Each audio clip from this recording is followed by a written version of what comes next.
They say ignorance is bliss, and for years, I believed it. Lucy and I had built what many would call a perfect life. Our suburban home was alive with the laughter of our two kids, Emma and Daniel, and decorated with pictures of family vacations, holiday dinners, and birthdays filled with friends and laughter. She had a way of lighting up the room, her golden hair and infectious smile radiating warmth. I often thought of myself as the lucky one, the IT guy who had landed a wife who seemed to charm everyone she met. But dreams are fragile things. It all started when my boss, Jack Edwards, invited us to a weekend retreat. Private island, first-class treatment, and William Fellows himself, he had said, pitching it as both a business necessity and a rare privilege.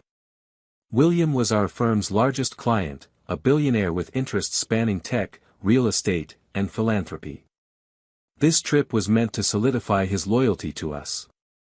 Jack described it as a chance to unwind, bond, and enjoy the perks of working with someone of William's caliber. Lucy was ecstatic. As a customer ambassador for the firm, she had worked closely with William for months. She spoke about him in glowing terms, his confidence, his sharp intellect, his generosity. "He's like George Clooney, but with better suits," she had said once, laughing. I brushed it off as professional admiration. Why wouldn't she be impressed? William was the kind of man who could command attention just by walking into a room.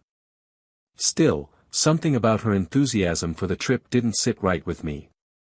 I couldn't put my finger on it, but it lingered in the back of my mind as we packed our bags and boarded the private charter plane. The island was even more breathtaking than I'd imagined, a crescent of white sand and lush greenery set against a turquoise sea. The main villa, a sprawling modern structure, overlooked a private bay dotted with yachts. From the moment we arrived, Lucy seemed enchanted. She moved through the villa with an energy I hadn't seen in months, her excitement infectious. The other couples from the firm shared her enthusiasm, but I found myself quietly observing. William greeted us with a charming mix of humility and authority, his silver hair catching the evening sun as he extended a hand to me. "Mark, it's a pleasure to finally meet you," he said. His grip was firm, his gaze unwavering. I wanted to dislike him, but his charisma was undeniable. That evening, over cocktails on the veranda, I noticed how effortlessly William commanded the room. He had a way of making everyone feel included, yet somehow special. Lucy, seated beside him, seemed particularly at ease. They laughed often, sharing inside jokes and leaning in closer than seemed necessary. I chalked it up to her job. After all, building rapport was part of her role. But as the night wore on, a knot formed in my stomach. The next day was a blur of snorkeling, sunbathing, and laughter. Lucy was radiant, her laughter ringing out as she dove into the waves. I tried to relax, to enjoy the moment, but my unease grew with each passing hour. William's attention to Lucy was subtle but unmistakable. He sought her out during group activities, praised her insights during casual conversations, and his gaze lingered just a beat too long. That evening, during dinner, he proposed a toast. "To partnerships, both professional and personal," he said, raising his glass. His eyes briefly met mine before settling on Lucy. She smiled, her cheeks flushing as she raised her own glass. The gesture was small, almost imperceptible, but it felt like a challenge, a line being drawn in the sand. Later that night, as we lay in bed, I decided to voice my concerns. "You seem to be getting along well with William," I said, keeping my tone light. Lucy turned to me, her expression a mix of surprise and annoyance. "He's our client, Mark. It's my job to get along with him." She paused, then added, "You're not jealous, are you?" I laughed it off, but the question lingered. Was I jealous? Or was I simply seeing something she refused to acknowledge? The following day brought more activities, but I couldn't shake the feeling that I was being excluded from something. Lucy and William were often paired together, whether it was kayaking or lounging by the pool. I began to feel like an outsider, watching from the sidelines as they shared whispered conversations and private smiles. That evening, as the sun dipped below the horizon, William invited Lucy and me to his private office. I assumed it was about business, perhaps a proposal for the firm or feedback on our services. But the moment we stepped inside, I knew this was something else entirely. The room was dimly lit, the scent of expensive cologne mingling with the faint aroma of leather. William gestured for us to sit, his demeanor calm yet charged with something I couldn't quite place. "I have a proposition," he began, his voice measured. He looked directly at me. "Mark, you're a smart man. You know how the world works. Lucy and I have developed a connection, nothing inappropriate, of course, but undeniable.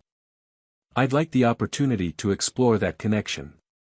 Naturally, I'd compensate you for your understanding." I stared at him, unable to process what I was hearing. "Compensate me?" I repeated, my voice barely above a whisper. "Yes," he said smoothly. $100,000. Consider it a gesture of goodwill." I turned to Lucy, expecting outrage, denial, something. But her face was a mask of composure. "Mark," she began, her voice steady, "let's not be hasty. This is an opportunity for all of us." For a moment, the room seemed to tilt, the weight of their betrayal pressing down on me. I wanted to lash out, to demand answers, but all I could do was stare at the two people who had upended my world. "I need some air," I said finally, standing up and walking out. The night was cool, the sound of waves crashing against the shore a cruel reminder of the paradise I was trapped in. As I stood there, staring out at the endless ocean, one thought burned brighter than the rest: this isn't over. The ocean was a cruel thing that night. Its endless rhythm felt mocking, as though it knew something I didn't. I stood there for what felt like hours, my thoughts spiraling. Lucy and William's audacity burned like fire, but beneath the rage was a deep, aching sorrow. How had it come to this? How had my marriage, my partner of 15 years, unraveled so quickly and so effortlessly? When I finally turned back toward the villa, the party had moved from the dining area to the patio. Laughter floated on the cool breeze, a stark contrast to the storm brewing inside me. Lucy was nowhere to be seen, and I didn't care to look for her. Instead, I slipped away to our room, the taste of betrayal sharp and bitter in my mouth. As I sat on the edge of the bed, staring blankly at the floor, my phone buzzed. It was a text from Jack. "Everything okay?" William seemed intense at dinner. I wanted to reply, to tell Jack about the absurd proposition, but something stopped me. It wasn't pride, nor was it fear, it was calculation. Jack might not have been able to help me in the moment, but the knowledge of what William had done would be valuable later. For now, I needed to keep my head down.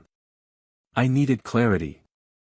The next morning, I played the part of the doting husband. Lucy seemed nervous, avoiding my eyes and sticking close to the group. She likely assumed I was still processing William's offer, and in a way, she was right.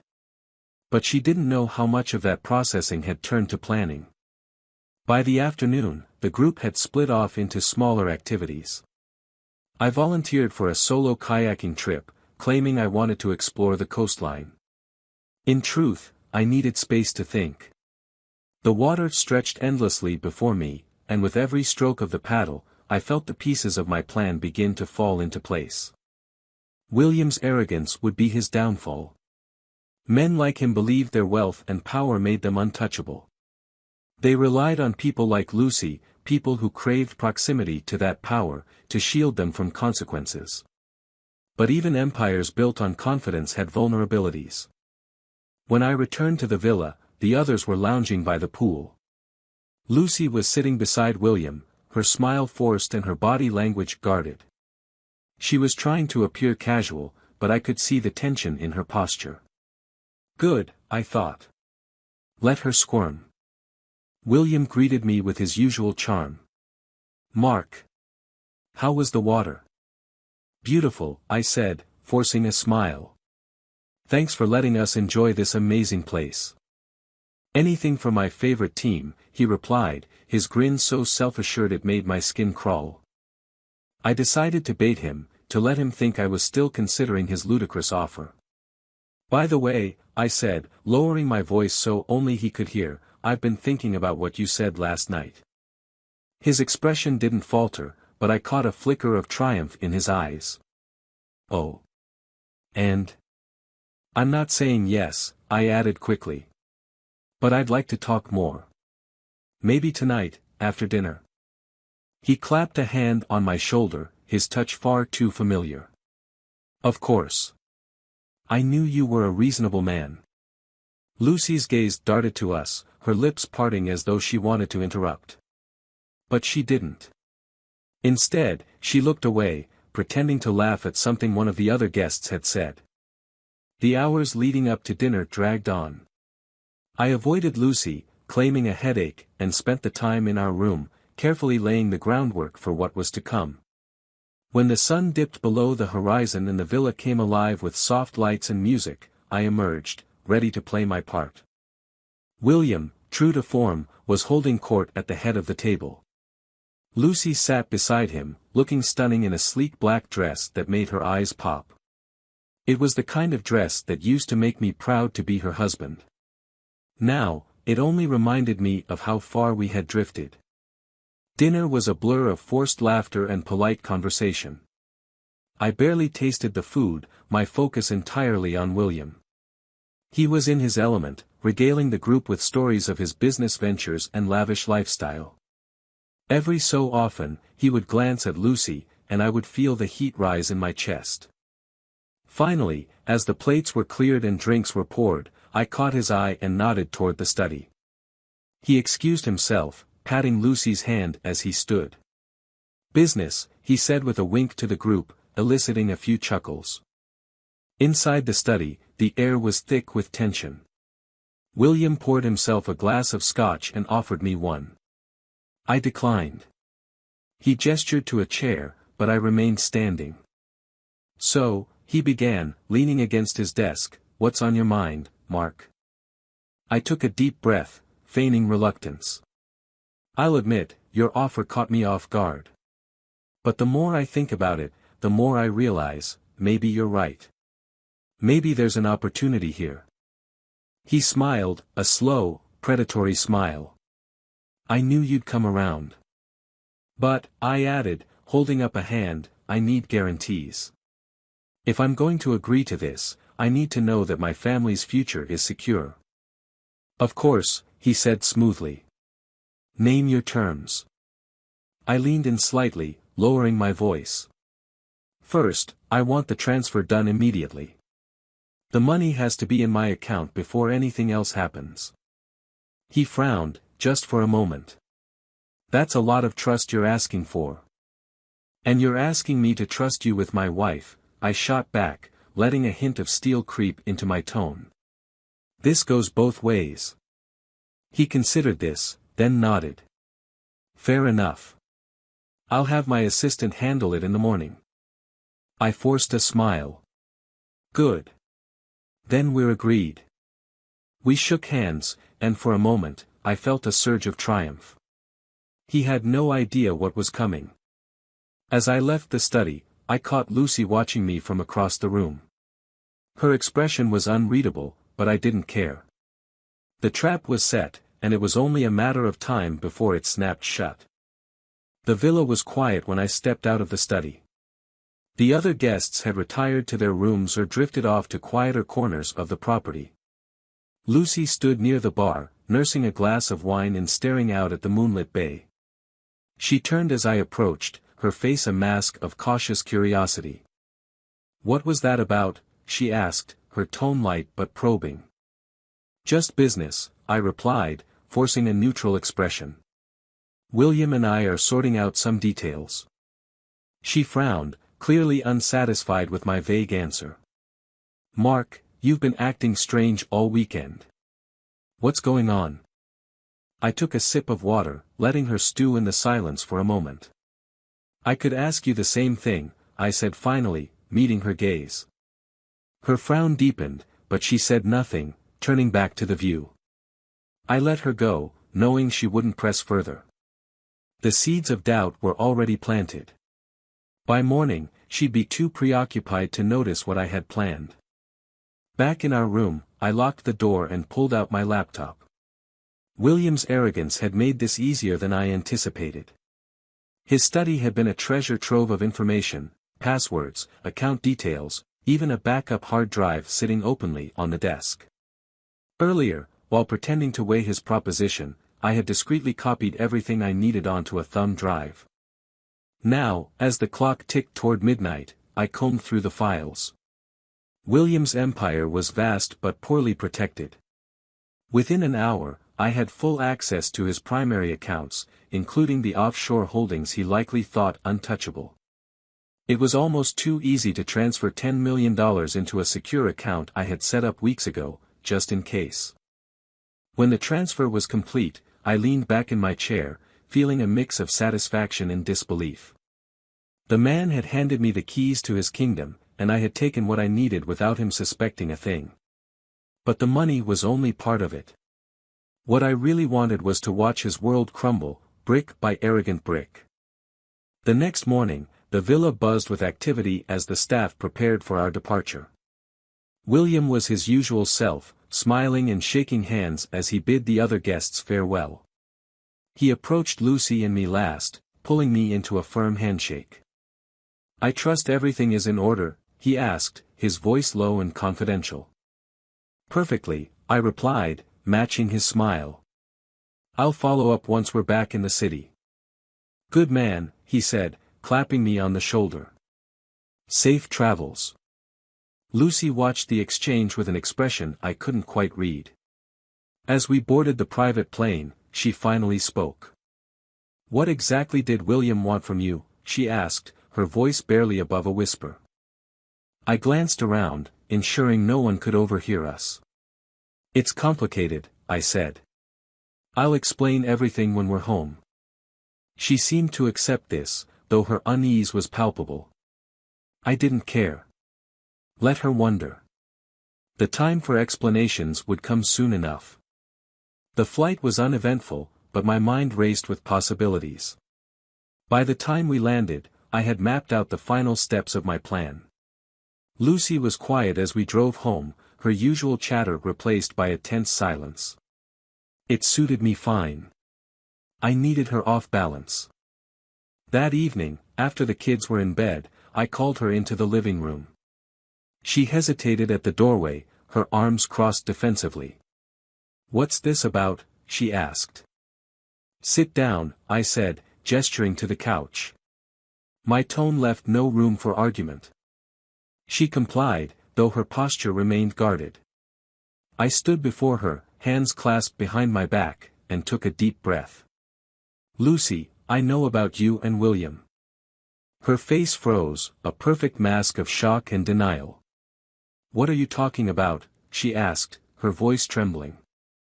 "Don't insult me," I said sharply. "I know everything, his offer, your involvement, all of it. I gave you a chance to come clean, and you chose to keep lying." Tears welled in her eyes, but I didn't relent. "You've spent years building a life with me, and you were ready to throw it away for a man who sees you as nothing more than a conquest. Do you even realize what you've done?" "Mark, please," she whispered, her voice cracking. "It wasn't like that. I didn't know how to stop it." "Don't," I interrupted, my voice cold. "Don't try to justify it. Just listen." She fell silent, her tears spilling over as I continued. "While you and William were busy plotting your betrayal, I was busy too. You're not the only one who knows how to play the game." Her confusion was evident, but I didn't elaborate. Instead, I walked to the desk and retrieved the thumb drive. Everything William thought he had is gone. His money, his reputation, it's all unraveling as we speak. Her eyes widened in horror. "Mark, what have you done?" "What I had to," I said simply. "He wanted to take everything from me. Now, he'll know what that feels like." Lucy buried her face in her hands, her sobs muffled by her palms. I watched her for a moment, the weight of what we had both lost settling over me. "This is your mess, Lucy," I said finally, my voice heavy with finality. "And now you'll live with it." As I turned and walked away, her cries echoed behind me. I didn't look back. There was nothing left to save. The days following our return from the island were a blur.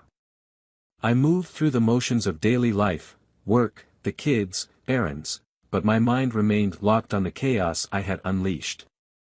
William's empire was collapsing, Lucy was a shadow of her former self, and yet, despite the satisfaction of vengeance, a hollowness lingered.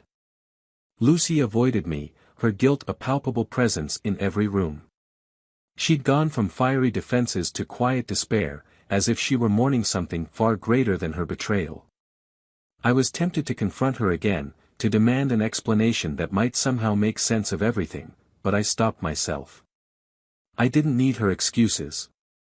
I had one. Or so I thought. One evening, about a week after the trip, I came home late from work to find Lucy waiting in the living room. Her face was pale, her eyes rimmed with exhaustion. She held a piece of paper in her hands, and I could see it trembling. "What's this?" I asked, tossing my keys onto the counter. She didn't answer immediately, instead holding out the paper. I took it, scanning the contents with a growing sense of unease. It was a letter from William. Not just any letter, a handwritten confession. "Mark. I underestimated you. I'll give you that. You played your hand well. But I think it's only fair to let you in on the whole story. Lucy wasn't just a pawn in some game of power and seduction. She came to me. She wanted out of your marriage, and I was just the means to an end. I didn't proposition you to humiliate you. I did it because she asked me to. She wanted you to see her for who she really was, and maybe, deep down, she wanted to see who you'd become. Enjoy your victory, Mark. But remember, it's only sweet until the bitterness kicks in. William." I read the letter twice, my stomach churning. "This can't be true," I said, my voice hoarse. "He's lying." Lucy stood silently, tears streaming down her face. "Mark," she began, her voice trembling, "I didn't want you to find out like this." "Find out what?" I snapped, the paper crumpling in my fist. "I thought I wanted more," she admitted, her words tumbling out in a rush. "For years, I've felt trapped, like I was just existing. When I met William, he made me feel alive again, like I mattered. But I didn't think it would go this far." My chest tightened, anger bubbling to the surface. "You planned this? All of it?" She shook her head violently. "Not at first. I was just venting to him about our problems. He twisted it, made me think that leaving you was the only way I could be happy." I laughed bitterly, the sound harsh and unfamiliar. "And you believed him? You let him manipulate you into destroying everything we built?" Lucy stepped closer, her eyes pleading. "I didn't realize what I was doing until it was too late. Mark, I know I've made mistakes, but I never stopped loving you. I thought this would force us to confront the cracks in our marriage, to fix what was broken." Her words hung in the air, heavy with desperation. I wanted to lash out, to tell her there was nothing left to fix. But as I looked at her, broken and vulnerable, something shifted. "Do you know what I've done, Lucy?" I asked, my voice dangerously calm. "Do you understand the lengths I went to for revenge? I destroyed him. And now you're telling me that you were complicit in this from the start?" She nodded, her shoulders slumping. "I know. And I'll live with that for the rest of my life." For the first time in weeks, I saw her clearly, not as the wife who betrayed me, but as the woman I had loved for so long. The woman I had shared a life with, who had stood by me through highs and lows. Despite everything, a part of me still cared for her. I dropped the crumpled letter and sat down heavily on the couch. "So where does that leave us?" I asked, staring at the floor. Lucy hesitated, then sat beside me. "It leaves us with a choice," she said softly. "We can let this destroy us, or we can try to rebuild. I'll do whatever it takes, Mark. But it has to be your decision." For a long time, neither of us spoke. The room was silent, save for the distant hum of the refrigerator. My mind raced with memories, of our wedding day, the birth of our children, the countless quiet moments that had defined our life together. And then, the betrayal. The lies. The calculated cruelty. Could I forgive her? Did I even want to? Finally, I looked at her, searching for something: regret, hope, love. I found all three. "This is your last chance, Lucy," I said, my voice steady. "One more lie, one more betrayal, and it's over. Do you understand?" She nodded, tears spilling over again. "I do." We sat there, side by side, staring at the wreckage of our marriage. It wasn't a happy ending, nor was it the revenge-fueled triumph I had envisioned. It was something messier, something human. Perhaps that was enough.